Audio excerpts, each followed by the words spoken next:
Welcome to In Conversation with writer and editor Sheila Bender, discussions on writing and the writing life, a monthly chat with writers, publishers, and those who support the literary arts. Today, Sheila is talking with Port Townsend author Patty Cogen about the writing of her book, Parenting Your Internationally Adopted Child, and her transition to writing poetry and personal essays. Hello, this is Sheila Bender, and you're listening to In Conversation with Sheila Bender, discussions on writing and the writing life. Today in our studio we have Patty Cogen, who is the author of Parenting Your Internationally Adopted Child, From Your First Hours Together Through the Teen Years. She practiced child and family therapy for 20 years in Los Angeles and Seattle, and currently she's moved into writing poetry, often inspired by the walks on North Beach in Port Townsend, and personal essays, including If You Want to Change Your Life, Begin With Your Underwear, recently published online by Persimmon Tree. We'll find out more about why she chose underwear as a place to start. She divides her week between Seattle and Port Townsend, and Patty and her husband of 30-plus years, Larry Stein, are the parents of 2 adult children, one of whom is an internationally adopted child. You can read more about Patty and her book and her newest writing at www.pattycogenparenting.com, and you spell it Pattycogen, parenting.com. Welcome, Patty. Thank you. Thank you, Sheila. It's a pleasure to be here. I'm excited to hear about your career and your writing, and it's always wonderful to hear that people are writing in many genres, and because they're able to write poetry and life experience personal essays after writing more technical work. And so why don't we start by talking about your very big and impressive book about parenting the internationally adopted child, where it came from, how you approached it, that kind of thing. Well, the book grew out of a research group that I ran, and nobody really knew that it was a research group because I wasn't part of a university. I was just a mom with an internationally adopted child who happened to have a background in child development and a clinical degree in family and child therapy. And I decided, having adopted a child from overseas, that there were no suitable groups for parents and children who had gone through this experience.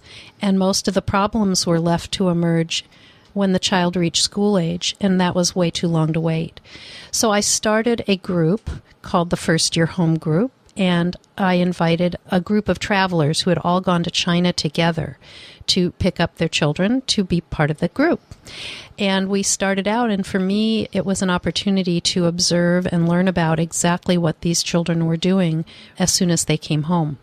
Also, it was a chance for the parents to learn about why their children's development didn't fit the Dr. Spock model or Penelope Leach, whoever was in vogue at the moment.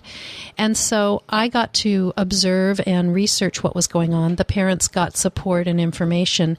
And out of those groups, which then became very well attended over the next decade, I was able to gather enough information to put together this book. I also did 3 case studies, including one on my daughter, of children who had just returned, or just come home, rather, from overseas.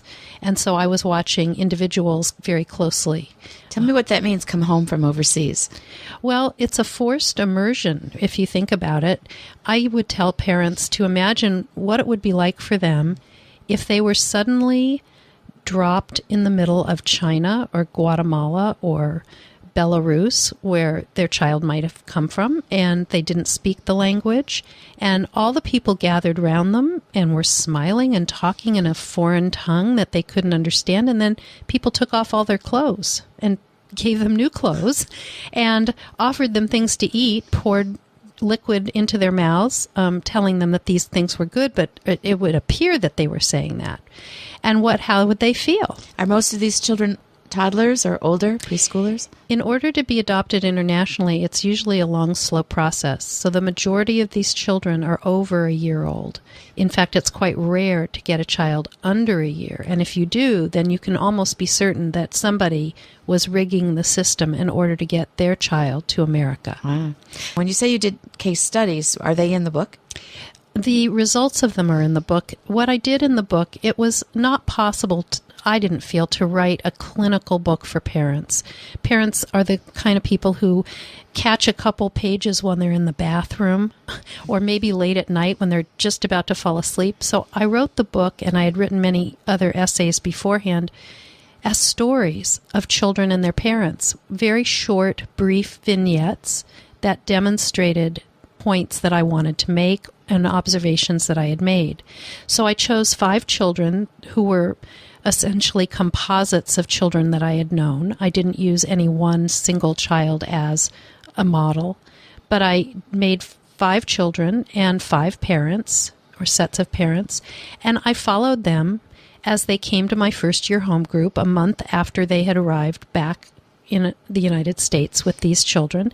And I described in story form, with some more narrative, clinical narrative, but not too clinical, kind of parent guidance type narrative, what was going on and what parents could do to help their children. How long did it take you to write the book? Well, I started taking writing classes when my son went to college in 2001.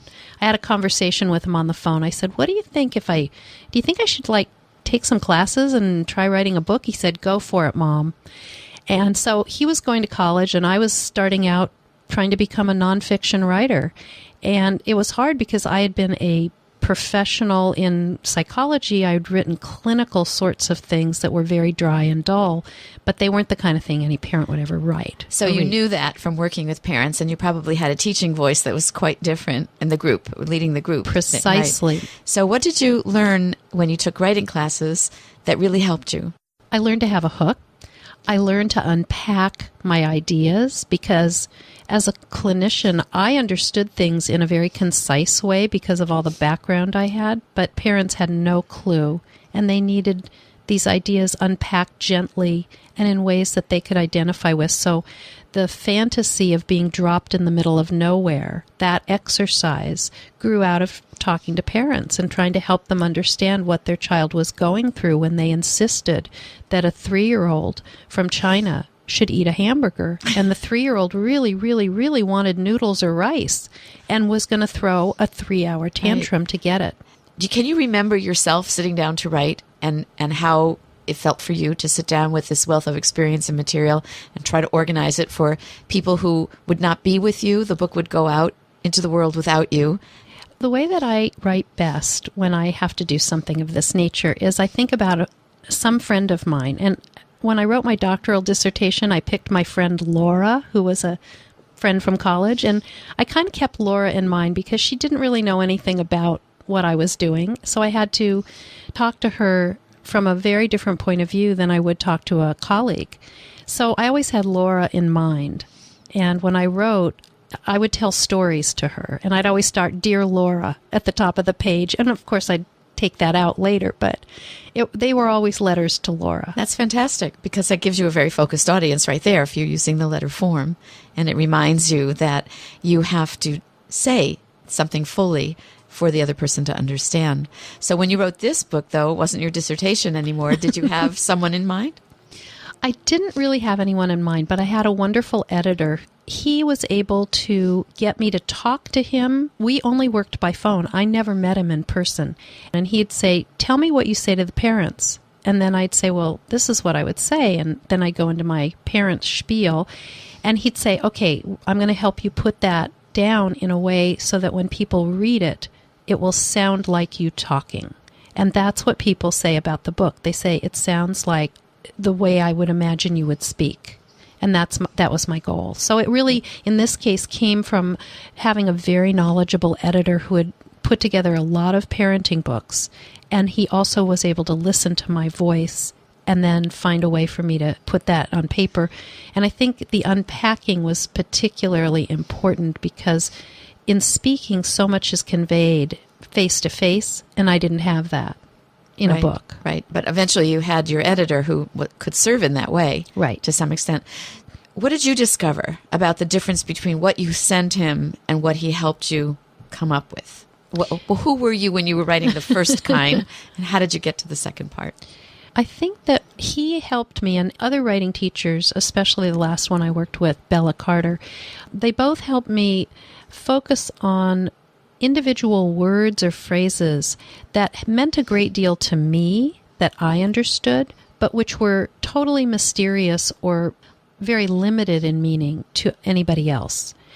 And so they would help me spot those. And then they would ask me to write a paragraph or two about that one word, that one phrase. And I incorporated that so that now as I read my own work, I'm looking for those spots. Excellent. I like that description, and it's something I think a lot of us can use when we're writing. Even if we're writing not a technical book, but our own creative nonfiction, we do that as people, as writers. We have an interior language that we might forget other people don't know, and it kind of summarizes a lot of experience that's lying under it, largely the story, the actual story we want to tell. So thank you, and that book is still in print and being used by people. It is. Any particular success stories that you're proud of about the groups who have used it? People around the country have tried to start first-year home groups based on the book, based on reading it. It's one of the top books that adoption agencies recommend, even though I'm not personally very pleased with how adoption agencies generally work. The parents who have written to me and the parents who make comments online at the various review sites that you can go to read about the book basically say that they wish they had read it earlier. They wish they had read it before they even got their child. They find it talking about their child as though I was in their house watching their child, and they wonder how I did that. Well, and by having one of your own. Yes. And yes. also by having those skilled editors who helped you. I'm very struck with the fact that so many people who have mastery in a profession are either think of or asked to write a book, and might not be able to easily make that shift from being a practitioner to being an author. And you've done it so well and found the support you needed. Do you have any tips for people who kind of think they should, but don't really know how or want to even? Well, I think taking a course or several courses, which is what I did. I took basically the certificate course through UW Extension in creative nonfiction. And I had several teachers. The one that was most helpful to me was Nick O'Connell, sorry. And he's still teaching. He is still teaching, and he also has private classes, which I then eventually joined. I found Nick was not only a wonderful writing teacher in terms of learning how to do creative nonfiction, but he was one of those rare teachers who also teaches his students how to be good critics, so that what they offer to each other can be heard and accepted and is productive.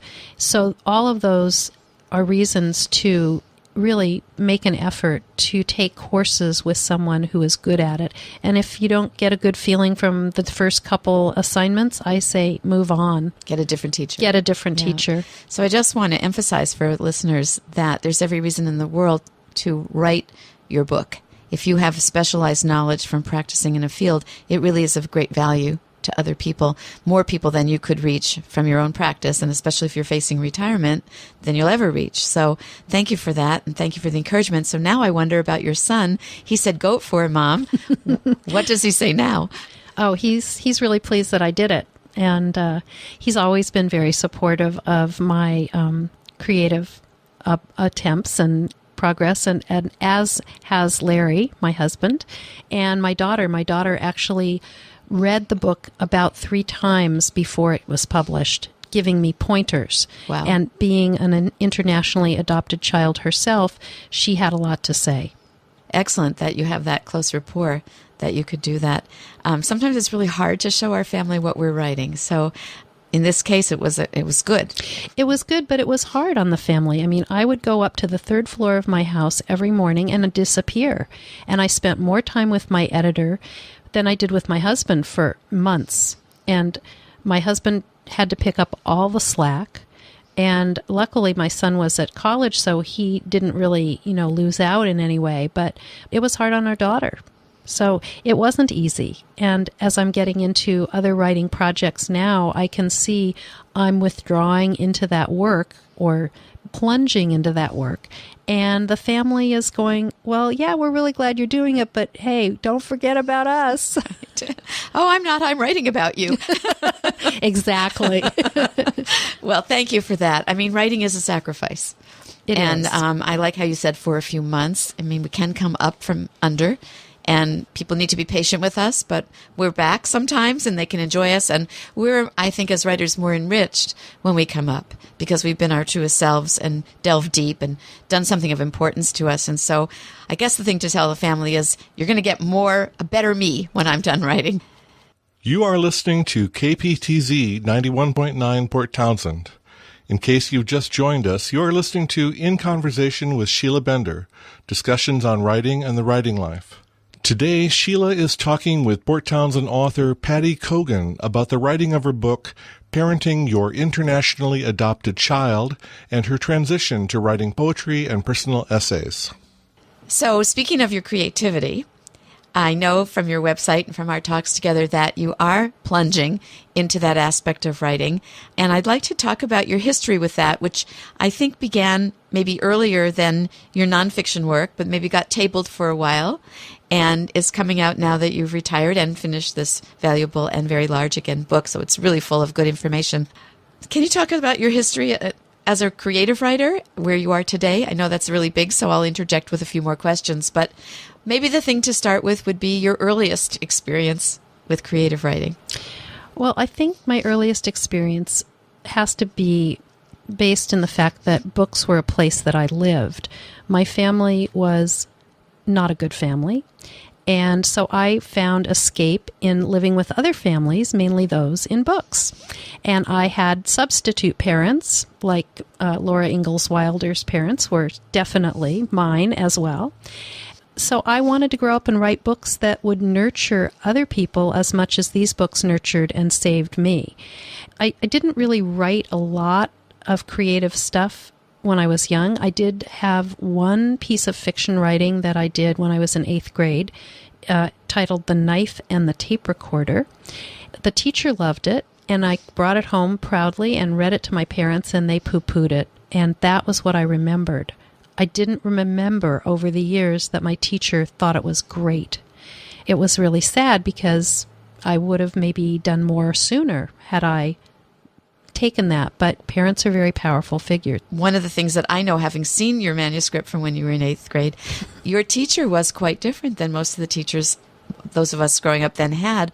She was very encouraging and very kind about such things as such unimportant things to a creative writer as spelling. She really got into your story, and then I know wrote you a very gentle note about her corrections to your spelling for future use. And I find that so endearing. You were so lucky to have that. And so when you look back at that, I know just recently in preparation for our talk, you actually found it. I did. Would you like to read a paragraph? Sure. Let's see. The Knife and the Tape Recorder is about a girl who's babysitting, and she hears an intruder coming in and decides to call the sheriff, although she hasn't seen who the intruder is. "What can I do for you?" came the kindly voice of the secretary at the sheriff's office. The sympathy in the secretary's voice reassured Jeannie, and she poured out her story to the listener. "The sheriff and some men will be right over. Don't open the door or leave the house." The secretary's soothing voice came again. "Thank you," Jeannie said, and put the receiver in its cradle with the uncanny feeling that someone else was in the room. She thought of the tape recorder by the phone, ready to record, and without a moment's hesitation, she stepped close to it and pressed the start button, turning, as she did, to hide her movement from the unknown intruder. Wow. You know, one of the things that strikes me as we think of ourselves today as very techy, and this was written years ago when you were 14, and there's 1962, March 1st, it's the date. Almost the anniversary of writing it. Right. And there you have a tape recorder. There you are using technology right in your story. I find that, and the telephone, very impressive.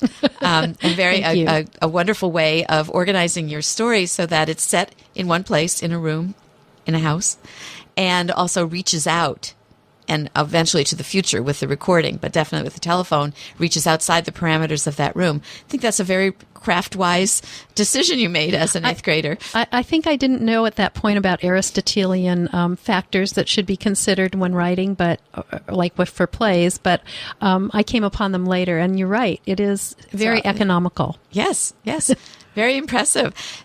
Where are you today in your non-technical writing? In my non-technical writing, I basically had a tape recorder in my head about what happened in my family, and when in the 1980s, the mid-80s, I went into some therapy and I opened up the tape recorder, essentially, that was in a room in my mind, and I downloaded, so to speak, all of that was on my tape recorder. And in the process of doing that with my therapist, I began writing poetry and journals, and I wrote avidly. I wrote that I was totally enamored with words, totally drunk with writing. I couldn't stop. It was like the part of me that had made the recordings in my mind had been the part of me that was the writer. And finally that part was free to say what I wanted to say. And at the end of the 8 years of work that I did with the therapist, I closed the notebooks and I closed my poetry up and I said, I'm done. And I put them on the shelf and I went on with my life. And your life at that point was working? It was working. Yeah, it was working, of course, but I meant you had your career going. I had my career. I had my son and my marriage, and I moved up from Los Angeles to Seattle, and I then got interested in writing this book that we've talked about, the parenting book. And so for years, I just let the material sit. And last September, I'd been writing some poetry about things that I found on North Beach, inspired by Ruby Fitch's beach rubble analogy from Sappho. And I decided I'd go to a poetry conference, and I needed to bring 3 to 5 poems. And I think that the part of me that was drunk with words said, go to those red notebooks, open them up and see what you have. And I opened them up, and I was like, oh my gosh, I have a whole thing here that I need to get out. So I began revising those poems, and I've been working on that. And I know you've been working on new poems too, and I think you have one here that you can read to us. I do, and this is a new poem, but it is about the material that was taken out of the tape recorder in the room so long ago. It's called The Risks of Archaeology. We are down on our knees together, the sun overhead in the noon of my life, digging with spoons, searching for shards in the dirt, searching for something I lost. My guide is willing to spend hours, days, years bent double, shoulder to shoulder with me. I rage against the heat, the dust, the sweat. She hands me a bottle of water when I'm faint. Some days we argue about where to dig. Other days, pieces erupt from the earth like lava from a volcano. We grip our tiny toothbrushes, dust the soil from each fragment. Our guess, it's a huge vase, shattered into hundreds of pieces. Slowly we piece bits together, the top of a rim, then the foot. We find the thick handles, curved shards defining bulging sides. We fill in missing pieces using massive amounts of glue and tape, wire, and fresh clay. An epic wine jar reeking of vinegar and sewage. The story of Oedipus girdles the vase in silhouette. It takes 2 of us to hold it together. We stand up, our arms stretched around this fragile reconstruction, she on one side, I on the other. It is bigger than the 2 of us. It comes between us. Our arms encircle its waist, our fingertips close, yet never touch. We refuse to let go, not even to share a triumphal evening dance. Again, you're so economical in your setting. We can be with you in the metaphor of being at the beach, digging, and dusting off the fragments, and can from there go into this deep place of excavation and then come back to the beach. Thank you. Thank you for letting me read it. So now we can turn to something that I want to ask you ever since I read your biography here. If you want to change your life, start with your underwear. It seems to me you can change your life by having an international adoption. You can change your life by writing a book. You can change your life by really thinking deep and hard about it with guidance. And yet you can also change your life by starting with your underwear. So maybe you could explain that title to us and perhaps read just a touch. Sure. I went to a store here in Port Townsend a number of years ago that some of you may remember called Slather. Slather was a wonderful lingerie store filled with beautiful lingerie items, and I bought myself a French bra. And then I wore it to a Bastille Day dinner at my college. And after that, that was the start of my beginning to write personal essays, and my writing teacher and I decided I would write about the bra. So out of that came an essay that covered many years, backward and forward. So this is at the beginning of that essay. The black and red paisley brassiere was as beautiful as it was enormous. When I first saw it displayed in the store window, I was entranced by its black lace edges, silky cups, and straps embroidered with tiny pink rosebuds. It promised that even I, a big-breasted woman, could look beautiful in my underwear. I had a Proustian flashback, as if I had bitten into a bitter Madeleine. "You don't wear a bra with breasts that big," the saleslady said as she glared at my body. My mother and I were in a cramped, airless dressing room at Bullock's Westwood. My mother had settled herself in a chair in the corner. My breasts aren't that big, I thought. I'm not even 10 years old. I had refused to accept that my body was changing underneath my simple cotton blouses with Peter Pan collars. I forced myself to look in the mirror. The last time I consciously looked at my body, I was flat-chested. Now I had breasts, big breasts. I took a step toward my mom. She hoisted her big pocketbook off the floor and plopped it down where I longed to be, in her lap.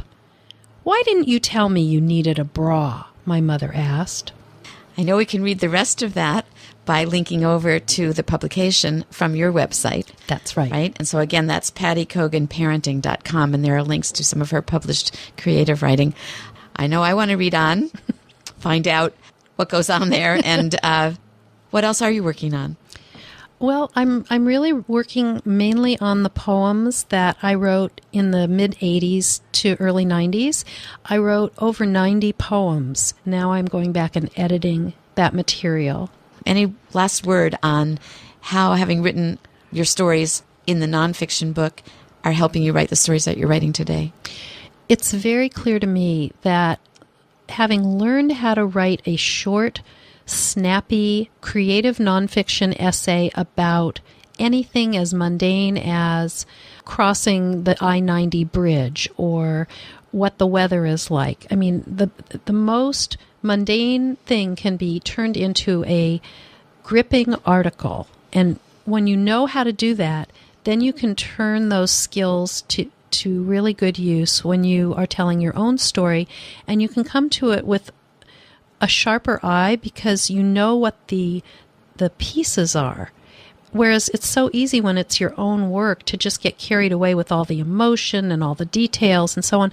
But the creative nonfiction background, I think, is what really helps me to be able to sculpt and trim and shape the material that I have, which honestly is overwhelming. 90 poems, 28 journals over 8 years. It's like, how do I sort that through?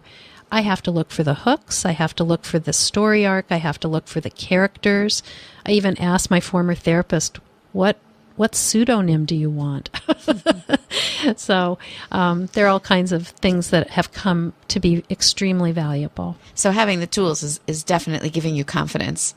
Absolutely. In this material. Absolutely. I think with any art form, you need to first build your skills, and then you can turn them to whatever use you want.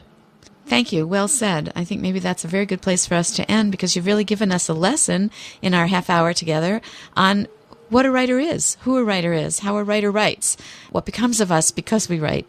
So thank you so much. Oh, well, thank you for inviting me, Sheila. It was a real pleasure. In Conversation is produced by Sheila Bender and edited by Charlie Fleischman. Production coordinator is Mike Schlexer. Announcer is Kurt Vanderslice.